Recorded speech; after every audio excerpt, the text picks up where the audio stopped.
যদি কেউ নির্দল হয়ে আগামী দিন পঞ্চায়েত নির্বাচনে যেতে তার প্রতি আমার শুভেচ্ছা রইল। দাঁড়ানোর অধিকার আছে, যদি মানুষ জেতায় জেতাবে। কিন্তু সারা জীবন আপনি যেই চিহ্নটায় দাঁড়িয়েছেন, নির্দল হয়ে লড়াই করছেন, আম চিহ্ন হোক, কলা চিহ্ন হোক, জাম চিহ্ন হোক, নৌকা চিহ্ন হোক, কুড়েঘর চিহ্ন হোক, সেই চিহ্নটাই মাথায় রেখে কিন্তু আগামী দিন রাজনীতি করতে হবে। তৃণমূলের দরজা আপনার জন্য সারা জীবনের জন্য বন্ধ। আপনি যত বড় দাদাকে ধরুন, যত বড় নেতাকে ধরুন, যতদিন আমি দলের সাধারণ সম্পাদক আছি আপনাকে দলে আমি প্রবেশ করতে দেবো না। कुछ लोग ऐसे होते हैं जो पैसे के बल पर, गुंडों के बल पर इंडिपेंडेंट कैंडिडेट बनकर आकर पार्टी पर रह के पार्टी के खिलाफ में इलेक्शन लड़कर एक एग्जाम्पल सेट करने की कोशिश करते हैं। वैसे लोगों के लिए अभिषेक बनर्जी और ममता बनर्जी का सख्त जवाब है कि आपके जैसे लोगों के लिए पार्टी में जगह नहीं है। अगर आप अपने आप को पार्टी से बड़ा मानते हैं, अगर आप अपनी शख्सियत को पार्टी की नेत्री से बड़ा मानते हैं, तो आप जैसे शख्सियत के पार्टी में एंट्री नहीं है। तृणमूल कांग्रेस के महासचिव और डायमंड हार्बर के गद्दावर सांसद अभिषेक बनर्जी ने हाल ही में अपने बंगाल नवजुआर यात्रा के दौरान कहा था कि अगर कोई तृणमूल का बागी पंचायत चुनाव लड़ता है और अगर वो चुनाव जीतने के बाद ये सोचे कि वो टीएमसी में दोबारा शामिल होगा, यह उसकी भूल होगी। और इस पर प्रतिक्रिया जाहिर करते हुए कोलकाता के मेटिया ब्रुज के युवा तृणमूल नेता साकिब शहजादा बॉबी ने इसका स्वागत किया है। उनका साफ मानना है कि पार्टी लीडरशिप इस बात से आगाह है कि टीएमसी का सच्चा सैनिक कौन है और कौन बहरूपिया है। इसीलिए पार्टी ने ऐसे एलिमेंट्स को लेकर जो स्टैंड लिया था बिल्कुल सही और तृणमूल कांग्रेस के जमीनी स्तर के वर्कर्स की दिल की बात है। देखिए 2024 में जहां तक टीएमसी का सवाल है, तृणमूल कांग्रेस अपने जगह पर काफ़ी मजबूती से खड़ी है। ज़रूरत यह है कि बाकी रीजनल पार्टियों को एक साथ मिलना है, साथ ही साथ एक नेशनल पार्टी कांग्रेस पार्टी है, उनको साथ मिलकर दीदी के साथ मन बनाकर बैठकर एक माहौल बनाकर इलेक्शन लड़ने की ज़रूरत है। तो मेरे ख्याल से आने वाला 2024 बीजेपी के लिए बहुत ही खतरनाक होने वाला है। पंचायत चुनाव का डेट डिक्लेयर हो गया और अभी से जो है हिंसा की खबरें आ रही है। कांग्रेस के एक वर्कर को जान भी चली गई है और इन सब का आरोप टीएमसी पे लग रहा है। क्या टीएमसी डर गई है? देखिए, ये आरोप लगाने का ही, आरोप और प्रत्यारोप का ही टाइम चल रहा है, क्योंकि इलेक्शन अनाउंस हो गया है और बाकी पार्टी टीएमसी के सामने कहीं खड़ी दिखाई नहीं दे रही है। जिस तरह से हम लोगों के नेता श्री अभिषेक बनर्जी ज़मीन पर उतरकर गांव-गांव जाकर जिस तरह से काम कर रहे हैं, दूसरे पार्टियों को इस किस्म का खौफ मचा हुआ है।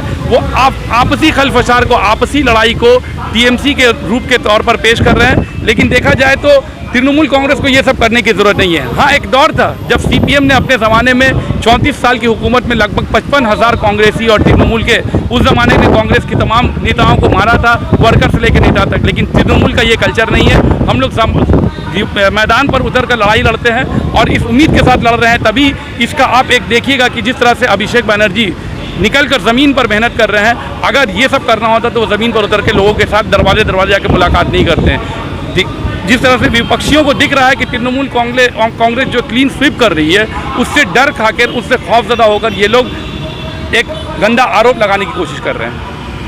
ये बोला जा रहा है कि टीएमसी के पैरों तले जमीन खिसक रही है, इसीलिए आज अभिषेक बनर्जी को पश्चिम बंगाल के ग्राम ग्राम में जाकर नवजुआर यात्रा करने की जरूरत पड़ रही है। ऐसा कुछ भी नहीं है। तृणमूल कांग्रेस वो पार्टी है जो ज़मीन पर उतर कर हमेशा से काम करती है, और अगर तृणमूल कांग्रेस के नीचे से ज़मीन सरकती होती तो आज आप जन सैलाब जो जगह जगह पर गांव-गांव में जिस तरह से देख रहे हैं, जिस तरह से हम लोगों के नेता अभिषेक बनर्जी का स्वागत किया जा रहा है, जिस तरह से हम लोगों के मेयर जनाब फिरहाद हकीम साहब का इलाके इलाके में स्वागत किया जा रहा है, इस तरह का स्वागत, इस तरह का वेलकम नहीं होता। लोग प्रोपेगेंडा फैला रहे हैं इलेक्शन जीतने के लिए, लेकिन ये मानकर चलिए कि आज के डेट में तृणमूल कांग्रेस का जो मुकाम है पूरे बंगाल में, उसका जगह कोई दूसरी पार्टी नहीं ले सकती है। क्या पंचायत चुनाव में क्या लगता है कि टीएमसी आसानी के साथ जीत दर्ज करेगी या फिर इस बार फिर उनको सख्त मुकाबले का चैलेंज करना पड़ेगा?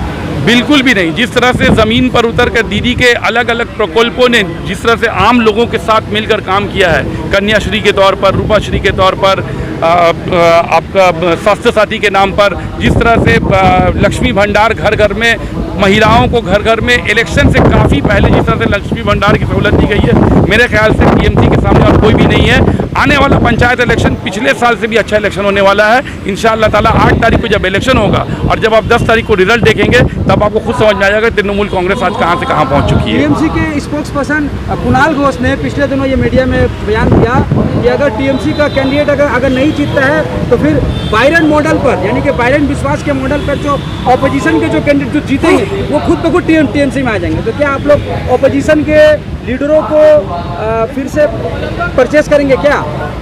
ये टीएमसी का कल्चर है ही नहीं है। इससे पहले आपने जो भी इलेक्शन हुआ होगा आपने देखा होगा कि जिस तरह से बहुत से कैंडिडेट खड़े हुए, इंडिपेंडेंट भी इलेक्शन लड़ा और वो कोशिश कर रहे हैं पार्टी में, तो क्या वो कोशिश नहीं कर रहे होंगे कि किसी को परचेज करके घुस लें? लेकिन टीएमसी ने एक अपना मिसाल खड़ा किया है, जो पिछले इलेक्शन के कुछ कैंडिडेट जो जीत कर आए थे उनको आज तक पार्टी में नहीं लिया है। कुणाल घोष साहब ने जो कहा है कि जो लोग टीएमसी में आएंगे, अगर किसी की मर्जी होगी, लोग आज जान रहे हैं जिस तरह से लोगों का मैंडेट देखकर अगर किसी नेता का मर्जी मन बदलता है तो ये हिंदुस्तान के इतिहास पे शुरू से होता चला आ रहा है। ये कोई नई बात नहीं है। अगर कोई एक पार्टी छोड़कर कहीं जाता है तो इसका मतलब नहीं कि इसको परचेज किया गया है। लेकिन बात यहाँ पर यह है कि जो लोग पार्टी को छोड़कर इंडिपेंडेंट लड़ेंगे या दूसरे पार्टी का सहारा लेकर लड़ेंगे, हम लोगों के नेता श्री अभिषेक बनर्जी ने खुले लफ्जों में कह दिया है कि उनको पार्टी में नहीं लिया जाएगा और यही टीएमसी का उसूल है, यही टीएमसी का वादा है। हाल ही में ये बयान दिया था कि जो इंडिपेंडेंट के लिए पार्टी में कोई जगह नहीं है, आप क्या कहेंगे? बिल्कुल ऐसा ही होना चाहिए, क्योंकि ग्रास रूट में जो लड़के काम करते हैं, जो पार्टी वर्कर्स जो काम करते हैं, इसी उम्मीद के साथ काम करते हैं कि हम पार्टी के लिए काम करेंगे तो हम लोगों को पार्टी में आगे चलकर पार्टी में कुछ मुकाम मिलेगा। लेकिन कुछ लोग ऐसे होते हैं जो पैसे के बल पर, गुंडों के बल पर इंडिपेंडेंट कैंडिडेट बनकर आकर पार्टी पर रह के पार्टी के खिलाफ में इलेक्शन लड़कर एक एग्जाम्पल सेट करने की कोशिश करते हैं। वैसे लोगों के लिए अभिषेक बनर्जी और ममता बनर्जी का सख्त जवाब है कि आप जैसे लोगों के लिए पार्टी में जगह नहीं है। अगर आप अपने आप को पार्टी से बड़ा मानते हैं, अगर आप अपनी शख्सियत को पार्टी की नेत्री से बड़ा मानते हैं, तो आप जैसे शख्सियत के पार्टी में एंट्री नहीं है।